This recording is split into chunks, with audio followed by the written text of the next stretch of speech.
Voilà qui est. Yon pè gondia moto enyi. Punye, punye. Oh, punye, punye. Punye, nye, nye, sansa yo fwe. Punye, nye, nye, sansa yo fwe. Faye funfun, faye fume. Faye funfun, faye fume. Faye pun something somewhere. Faye pun something somewhere. Drinking sometimes Arabane. Faye pun you get my you fuck. Faye pun. Valérie Nama, capitaine Dembo. Dans la vie, il faut savoir marcher. Dans la vie, il faut savoir marcher. Dans la vie, il faut savoir où tu mets les pieds. Capitaine Séré. Ne fais pas confiance en quelqu'un. Ça varie. Ne fais pas confiance en quelqu'un. Sinon, avec tout, il va te montrer ça.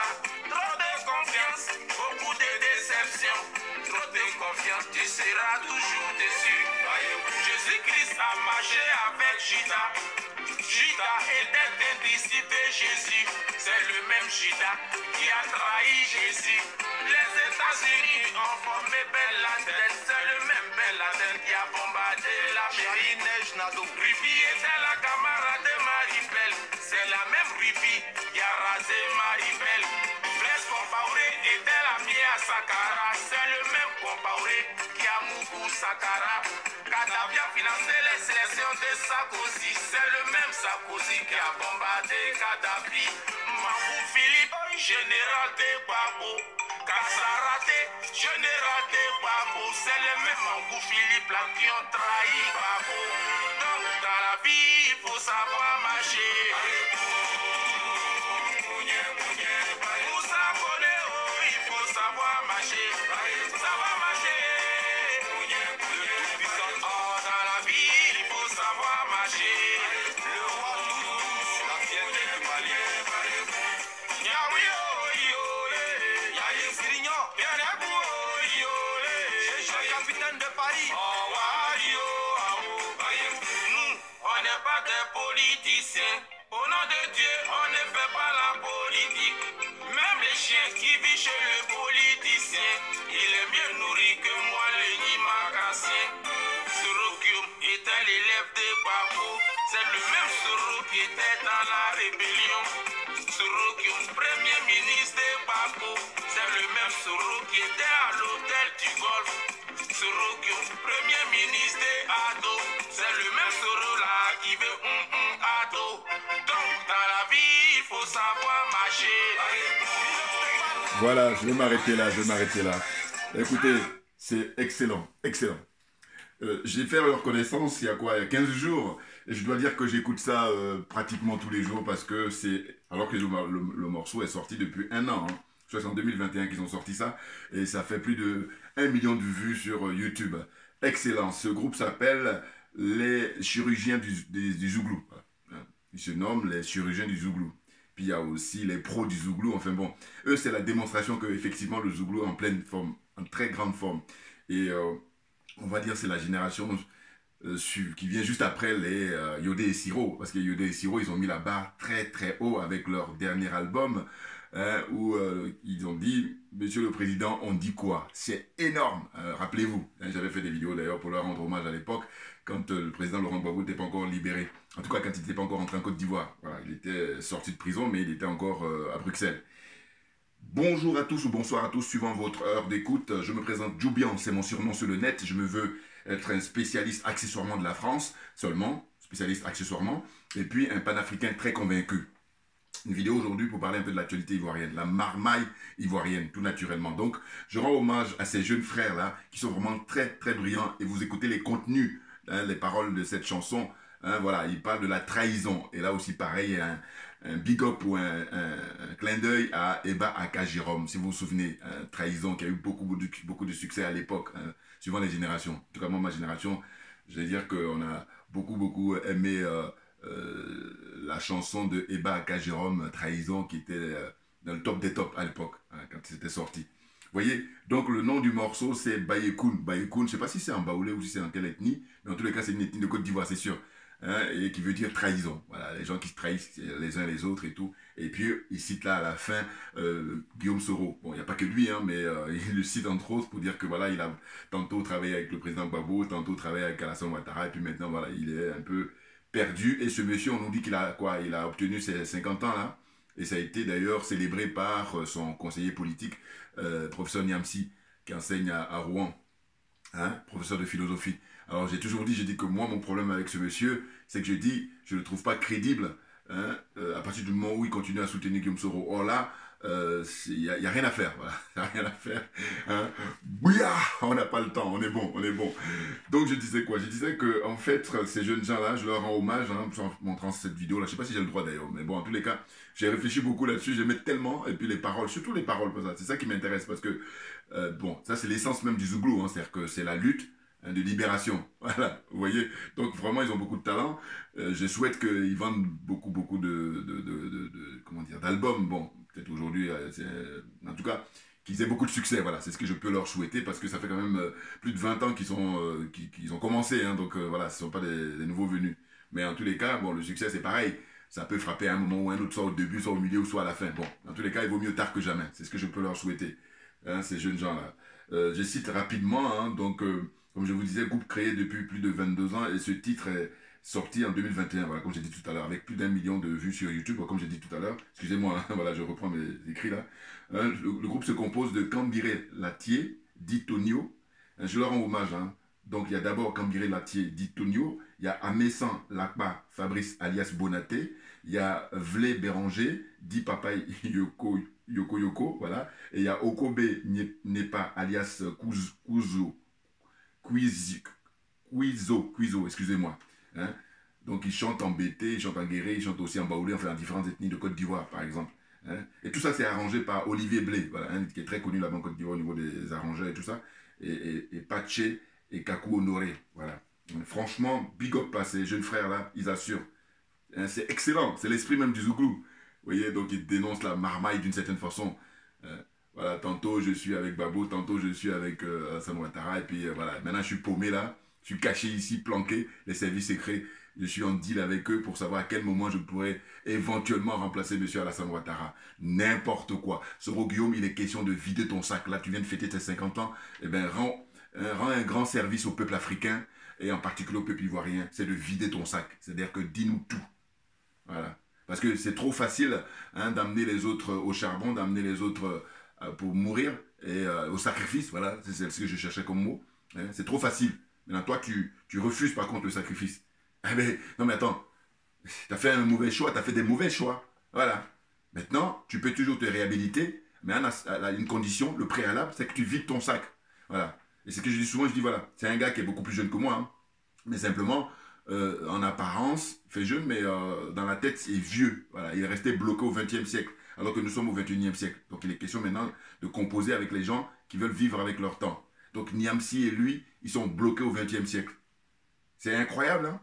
Il peut vous rendre un service énorme en accélérant le mouvement, mais pour faire ça, il faut dire la vérité. Bon, lui, il est perturbé. Pourquoi? Parce qu'il va critiquer la France en permanence, sauf que son mentor, hein, Guillaume Soro, lui, il critique jamais la France. Apportez-moi une vidéo où vous avez déjà vu Guillaume Soro critiquer la France. Ça m'intéresse. Et d'ailleurs, j'en profite pour dire que, bon, je ne vais pas dire son nom, hein, pour ne pas le vexer. Il y a un frère avec qui j'ai discuté il n'y a pas longtemps, ça remonte il y a 2 mois, et qui lui connaît Niamsi. Hein, Franklin Niamsi, le conseiller politique de Guillaume Soro, il le connaît, c'est un ami à lui.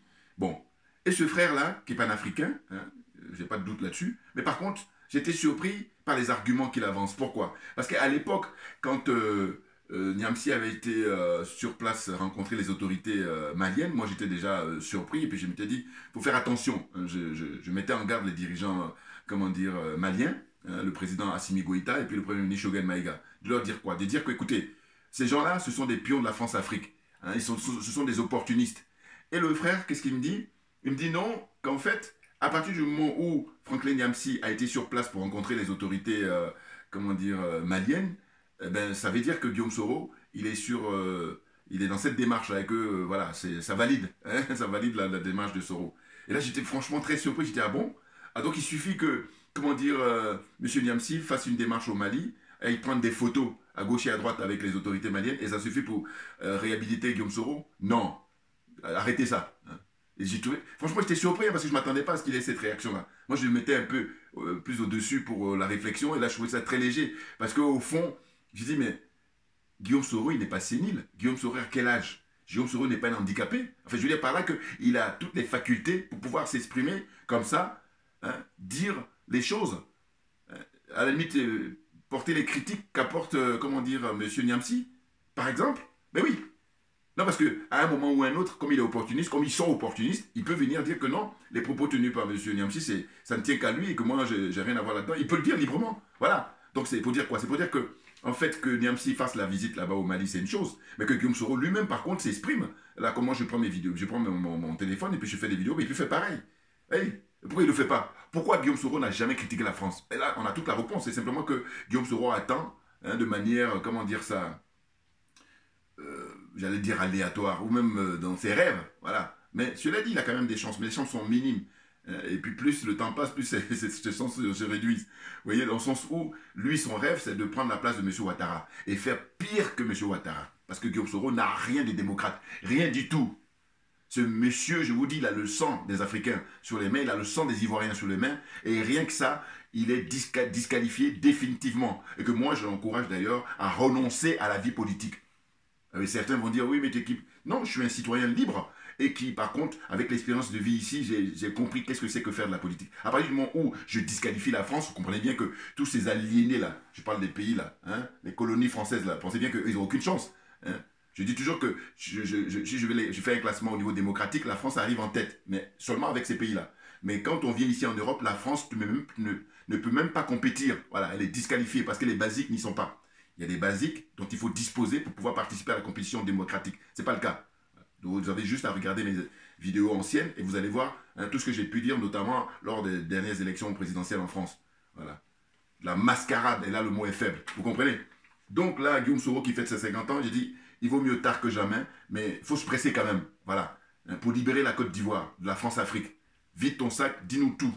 Qu'est-ce qui s'est passé?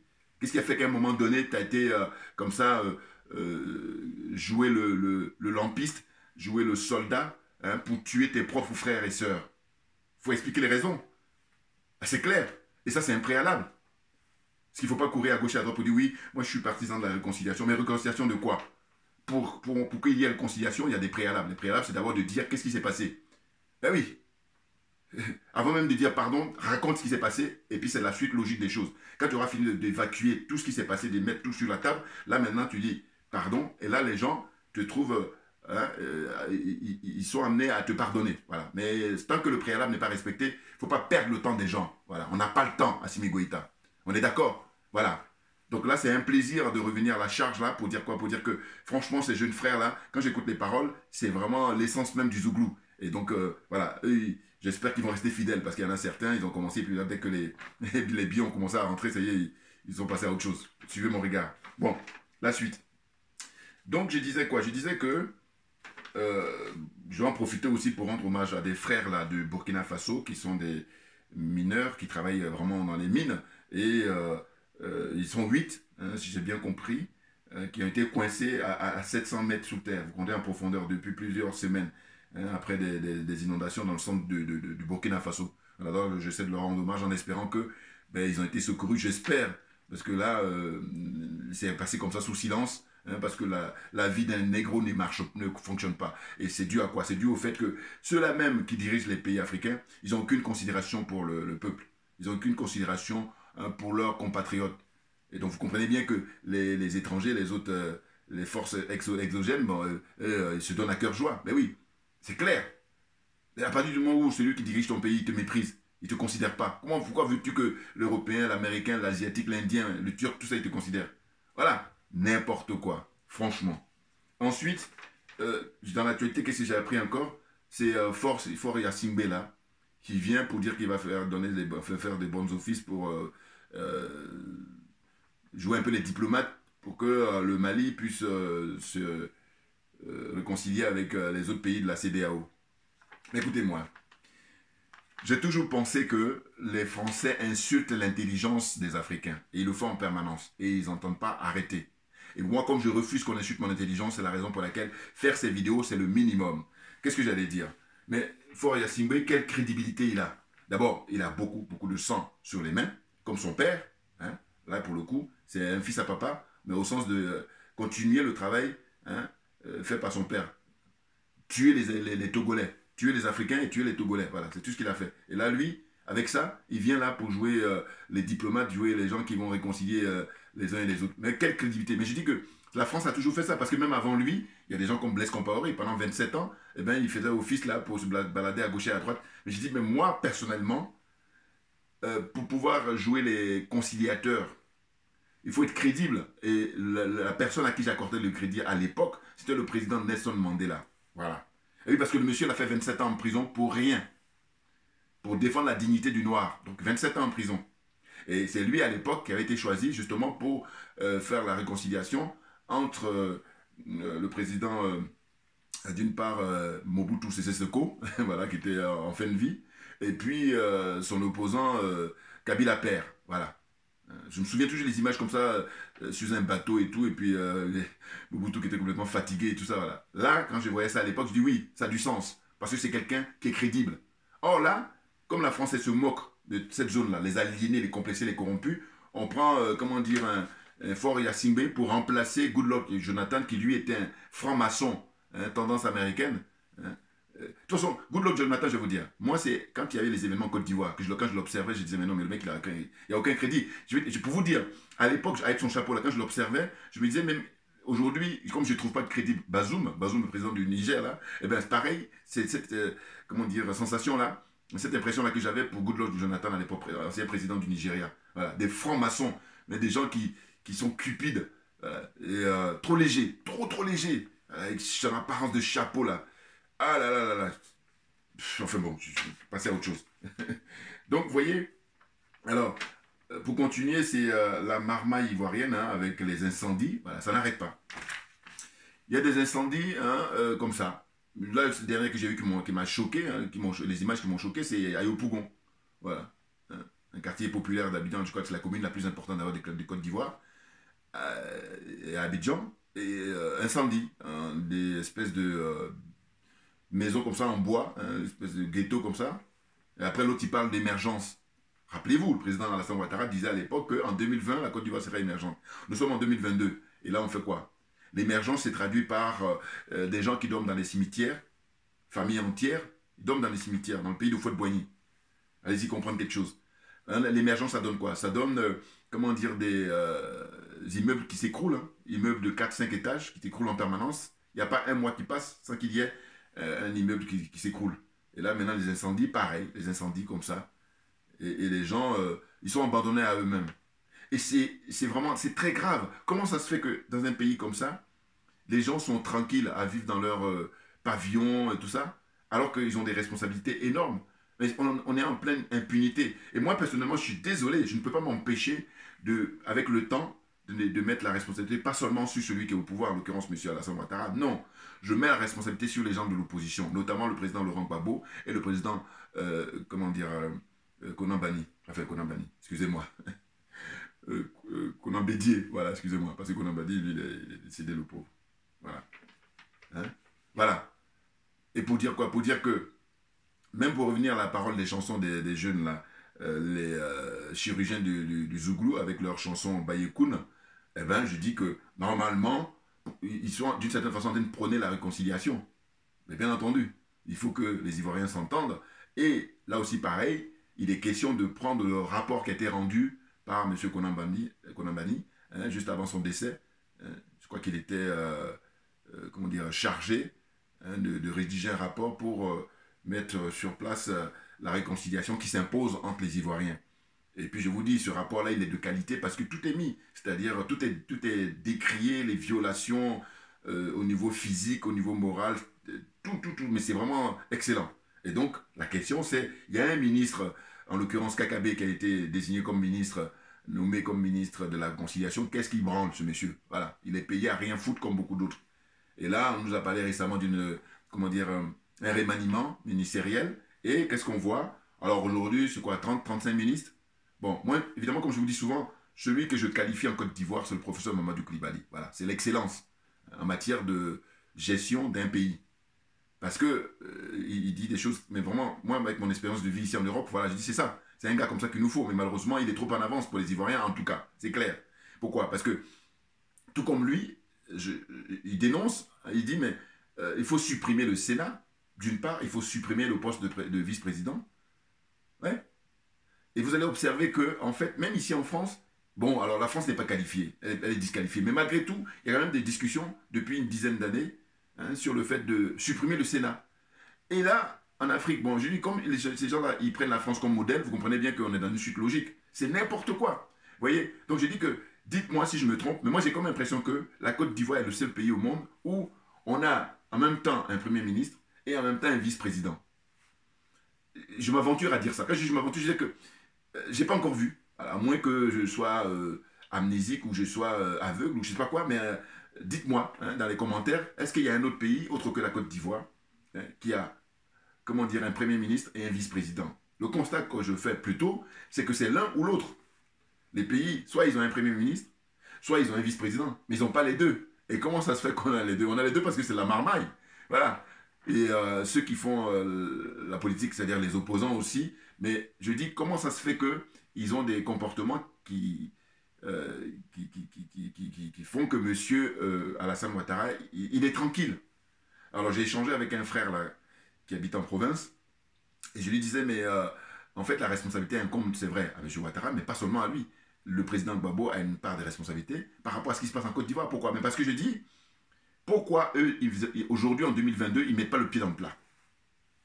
Ah oui, parce que, en plus, compte tenu du fait qu'il a été humilié et tout, mais pourquoi il est là? Je dis toujours que le président Gbagbo, il me fait penser à quelqu'un qui joue les amateurs alors qu'il a des professionnels en face de lui. Mais qu'est-ce que tu espères comme résultat? Très franchement. Hein? Tu as des professionnels en face de toi, toi tu joues les amateurs. Toi tu peux que te prendre des branlées. Les choses sont claires. Et du coup, ça donne quoi? Ça donne que les jours passent, les semaines passent, les mois passent. Il est rentré en Côte d'Ivoire. Hein? Ça fait 1 an là, puisqu'il est rentré en juin dernier. Bon. Eh bien, il y a des partisans à lui qui sont encore en prison. Comment vous expliquez ça? Et le frère avec qui j'ai échangé, il dit non, il faut le laisser le temps. Mais quel temps? Les gens sont en train de mourir là. Hein? Voilà. Non. Et puis je dis même, je n'ai même pas envie de repartir très loin en arrière. Moi, c'est mon bon sens qui m'aide.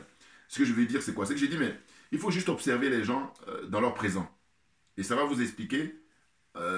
Alors, le passé est hyper important, mais je veux dire que déjà, si vous avez compris la façon dont la personne se comporte dans le présent, ça vous aide. Moi, je prends le bon sens. Je veux dire quoi? Je veux dire que, en fait, le président Gbagbo, je crois que ça reste vraiment éternel, hein, enfin éternel. En tout cas, ils cherchent à prendre leur revanche. Lui, je vais prendre sa revanche. Monsieur Konan Bédié également. Et donc, c'est pour ça qu'on est à tourner en rond. Parce que, alors le frère m'a dit non, t'inquiète pas, il est en train d'implanter petit à petit PPACI, là, son parti panafricain. Alors, il dit parti panafricain, et pour autant, il refuse d'accorder, comment dire, une interview à Afrique Média. Alors, le frère, lui, me dit quoi? Il me dit oui, non, c'est parce que Afrique Média, à l'époque, quand le président Gbagbo était au pouvoir, ils ne l'ont pas défendu, alors qu'il était justement attaqué par les Français. Il était embourbé par le système de la France-Afrique. Et moi, quand j'ai réfléchi, je me suis dit, mais attends, Afrique Média a été créé après. Donc, je ne comprends pas cet argument-là. Cet argument, il tombe. Afrique Média a été créé justement plus tard. Donc, après, ils sont créés plus tard, on ne peut pas leur faire le procès, ne pas défendre le président Gbagbo au moment où il est au pouvoir. Lui, il est au pouvoir de 2000 à 2010. Hein? Afrique Média, si je me souviens bien, enfin, si je ne me trompe pas, ils disent souvent qu'eux, ils ont été créés justement après, quand le président Gbagbo a été arrêté. Et c'est même pour ça qu'ils le disent même souvent à l'antenne, et ça se voit que ce frère-là, il ne regarde pas Afrique Média. Parce que s'il regardait, il ne peut pas me dire ça. Alors, je sais pas. Bon, quand j'ai écouté, parce qu'on échange lui et moi sur WhatsApp, j'ai dit, mais non, mais qu'est-ce qu'il me raconte? Non, Afrique Média, malheureusement, est arrivé après. Et ils le disent eux-mêmes tout le temps. Ils disent, mais si nous, on était là à l'époque, le président Gbagbo, il n'allait pas vivre ce qu'il a vécu. C'est-à-dire l'humiliation en mondiovision. Et compte tenu de cette humiliation-là, on se dit, bon, maintenant, mets le pied dans le plat. Oh là non. Voilà. Et c'est ce que je dis. J'ai dit, non, les messieurs pratiquent la politique du XXe siècle alors que nous sommes au XXIe siècle. Et donc, à ce rythme-là, M. Ouattara va être tranquille pour 2025. Et bien entendu, il faut arrêter de se mentir. Eh oui, parce qu'il a tellement volé l'argent des Ivoiriens, lui et son entourage. Et à partir de là, il ne peut pas concevoir que de son vivant, quelqu'un d'autre, soit M. Gbagbo, soit M. Konan Bédié, prenne le pouvoir. Et surtout que son sponsor numéro 1, la France, hein, les parrains, ils sont là. Ils sont bien là. Et même, il signe des contrats pour leur donner gracieusement tout l'espace de Port-Boué, là. Houphouët-Boigny, lui, déjà, leur avait accordé le terrain. Mais lui, il est venu là, en 2019, il a dit, bah, je vous donne encore le 3-4 fois plus grand, gratuit. Allez, prenez-le. Pourquoi? Mais parce qu'en échange, vous assurez ma protection. Donc ça, il n'y a pas besoin d'aller faire l'ENA, Polytechnique, ou qu'est-ce qu'il y a encore? Une séance politique, non. C'est du bon sens et c'est un minimum d'honnêteté intellectuelle. Voilà, il faut bien le comprendre. Vous voyez? Donc on est dans cette situation-là où, franchement, il faut arrêter de se faire des illusions. Monsieur Ouattara, je dirais même que quand bien même il ne serait pas au pouvoir, il va soit mettre un de ses proches, quelqu'un à qui il a beaucoup confiance, qui sait qu'il ne pourra pas poursuivre, saisir ses biens, même quand il n'est plus vivant. Mais, ou alors mettre son fils. Hein. Alors, d'aucuns disent c'est son fils, d'aucuns disent c'est son frère. Tout. Moi, je pense plus à son fils. Voilà, parce qu'ils sont tous dans ces délires-là. C'est-à-dire que prendre le pouvoir et puis dire que bon, si je suis plus là, eh ben, ça va être mon fils. Puisqu'avant lui, il y a des gens comme Houphouët-Boigny qui l'ont fait à travers Conan Bédié. Il y a des gens comme Ouma Bongo à travers Ali Bongo. Il y a des gens comme qui encore j'avais dit copie un peu peut-être de Mohamed, le roi du Maroc, mais lui il est roi. Bon, au moins les choses sont claires. Hassan II, quand il quitte, c'est son fils qui prend. Là, c'est la monarchie. Mais les autres pays disent qu'ils sont en république, et puis par contre, ils ont des pratiques monarchiques. Non, ils insultent l'intelligence d'autrui, ils insultent l'intelligence du peuple africain. C'est tout simplement ça. Tout ça avec la France à la manœuvre. Tout le monde est corrompu, tout le monde est aliéné, tout le monde est complexé. Vous voyez? Pareil, pratique qui a été faite au Togo avec d'abord Yassine B et Adema père, hein, et puis après lui il met son fils, hein, où son fils a été introduit par les Français. En tous les cas, c'est le fils qui prend la place de son père avec l'héritage d'avoir du sang des Togolais dans les mains. Et ce mec-là, aujourd'hui, on vient nous présenter, c'est lui qui va aller faire les bons offices pour le faire de manière à ce que les relations reprennent entre le Mali et les autres pays de la CEDEAO. Vous n'êtes pas crédible, monsieur, donc dégagez, on n'a pas le temps. Hein. Votre place, elle est devant les tribunaux pour vous expliquer pour quelles raisons vous avez tué depuis que vous êtes au pouvoir tant d'opposants, tant de militants, des gens qui manifestent pacifiquement. Hein, simplement, ils demandent à ce qu'il y ait de la transparence, qu'il y ait de la bonne gouvernance, hein, que les richesses soient partagées pour tout le monde et non pas un groupuscule de gens là qui viennent pour prendre le peuple en otage. Voilà, c'est de ça dont il s'agit. Il faut dire les choses très clairement. Vous voyez? Donc, cette marmaille-là ivoirienne, je voulais faire un peu écho avec la chanson Bayekoun. Vraiment, chapeau les gars, ils ont assuré, les paroles sont nickel, le clip même il est très beau, et, vraiment ça fait plaisir d'observer que beaucoup de génie, beaucoup d'énergie, et je dis toujours que ce que je regrette c'est que, vous voyez, chaque Africain en Afrique, même dans le monde, dans tous les cas, les gens sont brillants, c'est clair pour moi en les observant. Là où ça pêche, c'est les hommes et les femmes politiques africains, voilà, c'est là où ça pêche, zéro, ah oui, je donne zéro. Alors, il y en a qui vont sauver les meubles là, je pense au peuple du Mali, naturellement, et heureusement, avec l'imperturbable Assimi Goïta, et puis le premier ministre Choguel Maïga, hein, et les autres colonels, et le ministre des Affaires étrangères. Vous voyez? Ils sauvent les meubles. Ou alors le président centrafricain, Touadéra, bon. Et là, il est en train de perturber le jeu, là, parce que qu'est-ce qu'on a appris dans l'actualité? On a appris que lui, il a créé sa monnaie, enfin, en tout cas, la monnaie, comment dire, Bitcoin, là, les nouvelles monnaies, là, hein. Bon.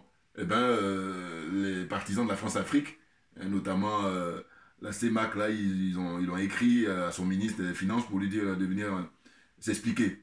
Bon. Ils sont dans, comment dire, la servitude volontaire. Alors, j'espère que lui, en tant que mathématicien, voilà, il va aller à bonne école, c'est-à-dire prendre les leçons de M. Vladimir Poutine, dont on ne saluera jamais assez le travail qu'il est en train de fournir là-bas, je vous dis, en Ukraine. C'est excellent. Ah oui, on ne peut pas rentrer dans les détails parce que YouTube va couper. Mais sinon, je peux vous dire que ceux qui sont avisés, ceux qui sont informés, mais je vous dis, là, on a un tournant hyper important et que c'est une chance historique. Et que les pays africains, il ne faut pas qu'on rate cette chance-là. Et il faut se dépêcher parce que M. Poutine n'est pas immortel. Voilà. Il faut bien le comprendre. On est d'accord. Hein? Donc là, ce monsieur, il est en train de mettre les pendules à l'heure. Parce que les gens de l'OTAN, eux, ils ont bloqué les pendules au XXe siècle. Alors que nous sommes au XXIe siècle, et lui, le travail qu'il est en train de fournir, hein, de manière rationnelle, de manière, comment dire, sérieuse, hein, eh ben, il met les pendules à l'heure pour le XXIe siècle, de manière à ce que les pendules soient à l'heure. Ça veut dire ce que ça veut dire, vous comprenez? Voilà. C'est clair. Ils font de l'intoxication, ils font de la propagande, pour nous raconter des salades. Hein, et lui, je n'oublierai jamais hein, les discours qu'il a prononcés le 24 février. Excellent. Et ensuite, le discours qu'il a prononcé aussi le 22 mars. 24 février, qu'est-ce qu'il dit? Il les traite carrément de menteurs. Il a dit, il est considéré comme l'empire du mensonge. Et on en a la démonstration. Hein, à plusieurs comment dire, occasions, notamment l'invasion d'Irak, l'assassinat du président, comment il s'appelle, président de l'Irak de l'époque, hein, Saddam Hussein, voilà, excusez-moi. Et ensuite, l'intervention en Irak, enfin en Libye plutôt, excusez-moi, je suis fatigué là, excusez-moi, parce que je me perds là. En fait, donc en Libye, ça a été le colonel Kadhafi, et puis aussi les arrestations arbitraires du président Laurent Gbagbo, par exemple. Tout ça, c'est l'OTAN, avec la France qui est le soldat de service. Vous comprenez? Donc ces gens-là, ils ne fonctionnent que par le mensonge. Ils passent leur temps à mentir. Ce pas des gens sérieux, en fait. Ils font tout avec la force, sauf que quand on regarde l'histoire, c'est pas la force n'est pas la raison du plus fort. Voilà. Et là, M. Poutine, il est en train de leur faire une démonstration de force, justement, par rapport au fait que lui, il a longtemps patienté. Et là, il a pris le temps, maintenant, de dire, voilà, le moment est venu de mettre les choses à leur place. Parce que vous êtes comment dire, des va-t-en-guerre, des impérialistes, des colonialistes, hein, et vous êtes des crevards. Ah oui, ça, je me plais à le dire maintenant. Pourquoi? Parce que je dis, mais quand on voit ce qu'on nous dit au niveau des informations, à savoir que la Russie, grand producteur de pétrole, oui, pétrole, tout à fait. Grand producteur de gaz, là par contre c'est beaucoup plus connu. Hein, et puis le blé et tout ça. Donc, on ne peut pas parler de crevards. Tandis que les autres, hein, la France, l'Angleterre, hein, tout le reste là, le Canada, bon, les États-Unis même, c'est des crevards. Pourquoi? Parce qu'en fait, ils n'ont pas les richesses du sous-sol qu'a comment on appelle ça, la Russie. Les choses sont claires. Eh oui, donc il faut arrêter.